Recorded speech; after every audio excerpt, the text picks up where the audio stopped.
दयानंदिनी है और पंचायती अखाड़ा बड़ा उदासीन का साधु हूँ। अखिल भारतीय उदासीन वेद संरक्षक समिति का मैं प्रदेश संगठन सचिव हूँ।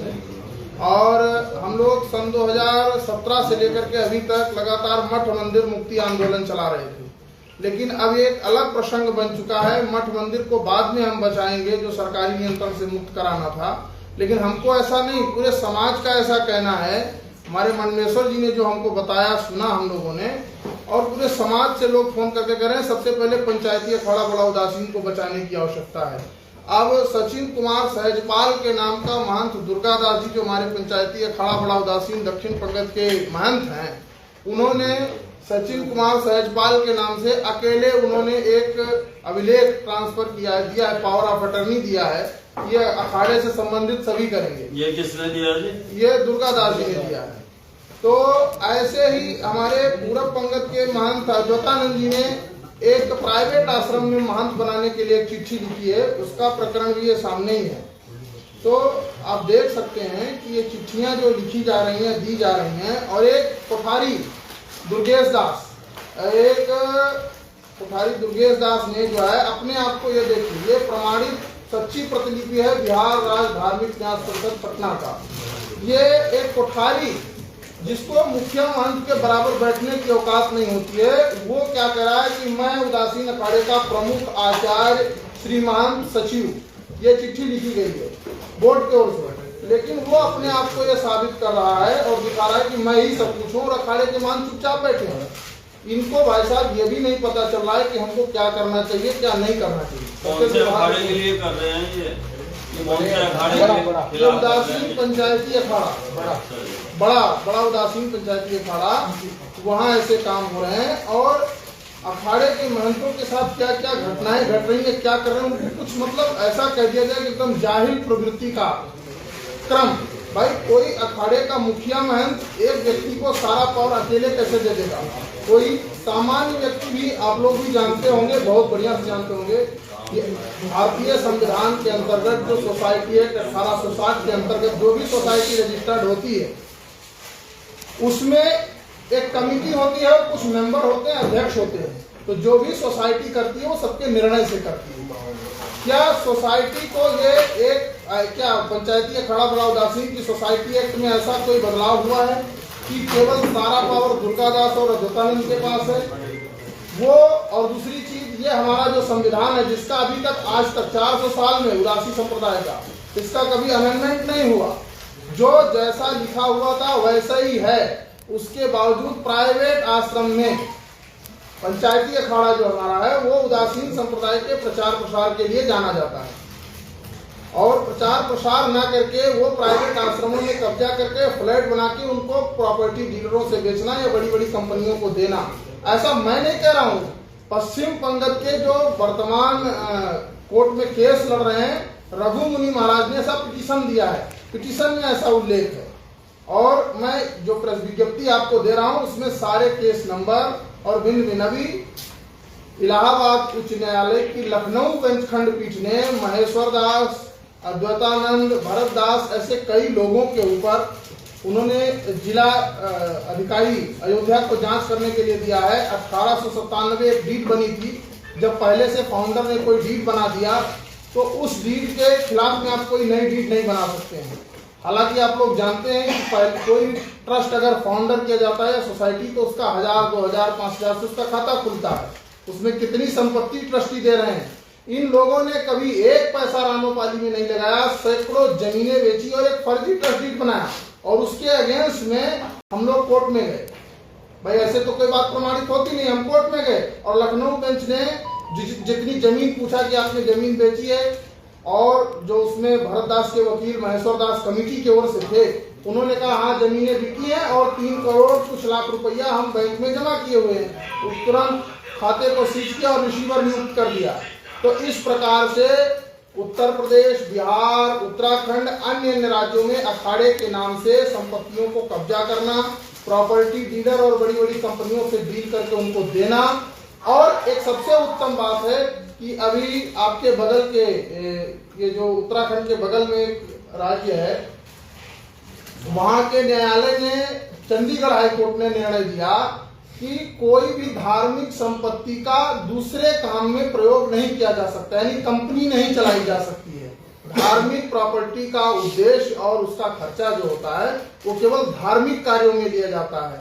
अभी इतना बड़ा कुंभ मेले का आयोजन हुआ, उत्तर प्रदेश सरकार का मैं धन्यवाद देता हूं, जितनी अच्छी सुविधा उन्होंने दी, लेकिन उस सुविधा को, जो निःशुल्क सुविधाएं थी, उन सुविधाओं को इन्होंने एक एक टेंट, एक एक पंडाल और यहाँ तक कि बंधुआ अखाड़ा, जो इस पंचायती अखाड़ा बड़ा उदासीन के स्थापित होने से पहले से स्थापित है, पहले से उसकी प्राचीन परंपरा है, और उन्होंने ही इनको जमीन दी थी किसी जमाने में, तो बाबा सहजराम जी ने, तो उनके अखाड़े पर भी ये कब्जा करके और टेंट पंडाल को इन्होंने बेचा। जितने पंचायती अखाड़े की राउटियां थी, वहां के सेक्रेटरी तक को, महाराज जी जो वहां के पंचायती अखाड़ा बड़ा उदासीन के सेक्रेटरी है, उनको रहने के लिए जगह नहीं मिली, और वो महामंडलेश्वर जी से संपर्क किए, उनको जगह दिया गया।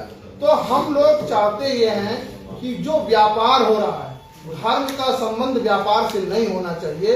हमारे यहाँ एक नीति बहुत बड़ा चीज है। हम लोग जिस धर्म के लिए हमने अपने माता पिता नात रिश्तेदार घर परिवार को छोड़कर आए हैं, उस धर्म के लिए हम लोग अपने परिवार के नहीं हुए तो हम इनके क्या होंगे? वो हमारे अखाड़े के ही महंत हैं, हमारे अखाड़े के ही मुकामी हैं, और वो गलत कर रहे हैं, इसलिए उनका हम पर्दाफाश कर रहे हैं और उनके खिलाफ सीबीआई जांच की मांग भी करते हैं कि जिस प्रकार महंत मोहनदास जी की अपहरण का सीबीआई जांच हो रहा है, उसी प्रकार महंत श्रीमंत रामदेव दास जी के मृत्यु का, भोलादास जी, ऐसे अनेक संत, एक कोठारी थे, जमात के कोठारी थे ब्रह्मणशील रामदास जी, उनकी रहस्यमयी तरीके से फांसी लगाकर मृत्यु हो गई। तो मैंने उस समय भी आवाज उठाया था और आज भी उठा रहा हूं कि ऐसे जितने भी साधुओं के पंचायती अखाड़ा बड़ा उदासीन से संबंध रखने वाले हैं, उनकी जांच होनी चाहिए। और ये मठ मंदिर की प्रॉपर्टी बेच करके लोग फॉर्च्यूनर चढ़ रहे हैं और महिलाओं को अपने साथ उनको किए रख रहे हैं। मैं मातृशक्ति को प्रणाम करता हूं, वो मेरे लिए बहुत पूजनीय है, लेकिन किसी महिला से एक संत को अपना स्पर्श कराना, सेवा कराना, ये बहुत दुर्भाग्यपूर्ण है। और जैसा कि महाराज जी ने भी बताया कि ऐसी कुछ महिलाओं को, भाई उनको आप शिक्षण दो, प्रशिक्षण दो, शिक्षा दो, अच्छी बात है, उनके लिए नारी निकेतन चलाओ, आध्यात्मिक केंद्र चलाओ, लेकिन उनको धन दे करके उनके आचरण को क्यों बर्बाद कर रहे हो? उनसे उल्टे सीधे काम क्यों करवा रहे हो? संतों के ऊपर FIR क्यों करवा रहे हो? ये एक, क्या आप सब बता सकते हैं, कोई भी हमारे प्रश्न का उत्तर दे कि क्या ये एक संत का आचरण हो सकता है? ऐसा करना चाहिए संत बनने के बाद? हमने क्या छोड़ने के लिए, क्या करने के लिए घर छोड़ा था? ये बहुत दुर्भाग्यपूर्ण विषय है। और जिस तरह से अभी करीब 30 से 35 मुकदमे पंचायती अखाड़े के धन से लड़े जा रहे हैं, तो उन सब चीजों पर प्रतिबंध लगना चाहिए, रोक लगना चाहिए। और सभी वेश भगवान से मेरा आग्रह है कि ये जो फर्जीवाड़ा करके, और हमारा एक संत का मौलिक अधिकार भारतीय संविधान में आर्टिकल 13(3) का अनुच्छेद 25-26 में दिया गया है, जो गुरु शिष्य परंपरा को लेकर के है। एक अहोबिलम मठ के नाम से जो आदेश हुआ सुप्रीम कोर्ट में, उसमें भी गुरु शिष्य परंपरा के संरक्षण की रूलिंग दी गई है। हिंदू विधि जो एक कानून है, उसमें भी हमारे गुरु शिष्य परंपरा को और अखाड़े के महंतों को ना शिष्य बनाने का अधिकार है और ना किसी प्राइवेट आश्रम में महंत बनाने का अधिकार है। इस संविधान के अनुसार कभी भी बनाएंगे तो उस परंपरा के, अगर दयानंद मुनि भ्रष्ट है या किसी मंडलेश्वर को अगर आपको लगता है कि ये गड़बड़ है, तो उसके चाचा गुरु, भतीजा चेला, दादा गुरु, ऐसे उनके गुरु प्रणाली और गुरु परंपरा के लोगों को बुला करके और मशवरा करके कोर्ट में जाना चाहिए, और कोर्ट में जाने के बाद उनको हटा करके फिर इस बात की पुष्टि करनी चाहिए। किसी की छवि को खराब करने के लिए कुछ लोग एक ऐसा माहौल बना लिए हैं कि समाज में एक अफवाह फैलाओ, तो ये अफवाहबाजी जो हो रही है ये बहुत दुर्भाग्यपूर्ण है और कई संतों के साथ इस प्रकार का दुराचार हो रहा है। गुरुजी, ये कब से विवाद चल रहा है बड़ा उदासीन में? देखिए, ये विवाद, ये जो हम जिस प्रकरण की रानोपाली की चर्चा कर रहे हैं, ये 2002 से चल रहा है और कुछ विवाद 2017 के बाद चलने लगे। नया बताइएगा कि अब क्या आप लोग भी पूर्व में अखाड़े से संबंधित रहे हैं? नहीं, पूर्व में नहीं, अभी भी हम अखाड़े के हैं, अभी भी हम उदासीन अखाड़े के ही हैं। और सारे लोग जितने भी उदासी परंपरा में दीक्षित देते हैं, क्योंकि उदासीन अखाड़ा किसी के बाप की बपोती नहीं है, उसको हमारे सभी महापुरुषों ने, जैसे भारत जो है वो कहते हैं कुछ लोग कि किसी के बाप की बपोती नहीं, लेकिन ये सनातनियों की बपोती है, क्योंकि हमारी विरासत रही है। ऐसे हमारे पूर्वजों ने सबने अपना धन मन जन सब कुछ दे करके अपने शिष्यों को दिया, धन दिया, मकान बनाया, फिर अखाड़े की स्थापना हुई। आप किस किस पद पे रहे हैं? कुछ पद पे रहे हैं? देखिए, अखाड़े का जो एक अपना आंतरिक पद होता है, उस पदों में हमारे चाचा गुरु 10 साल तक लगातार वो कोठारी, मुकामी, महंत, गया में महंत रहे, लेकिन उनके ऊपर भी इसी प्रकार का उनको फंसा करके, षड्यंत्र करा करके और किया गया। एक दामोदर दास जी रहे, रघु मुनि जी रहे, इस प्रकार के बहुत सारे संत रहे जिनको ये ना बड़ा हो जाएगा। थोड़ा ये बता दो अब नया विवाद है क्या, बस उस बारे में बता दीजिएगा थोड़ा सा। नया विवाद हम लोग ये चाहते हैं कि सारा देश भगवान एक साथ इकट्ठा हो और इकट्ठा होकर के इस प्रकार का जो कुकर्म करने वाले हमारे समाज में लोग हैं उनको चिन्हित करके अखाड़े से बाहर निकाला जाए और अपने अखाड़े को जो सनक सनंदन सनातन की परंपरा है उसको संरक्षित किया जाए। वहां संत होना चाहिए, लंठ हमको अखाड़े में बर्दाश्त नहीं है, हम उसको स्वीकार नहीं करेंगे।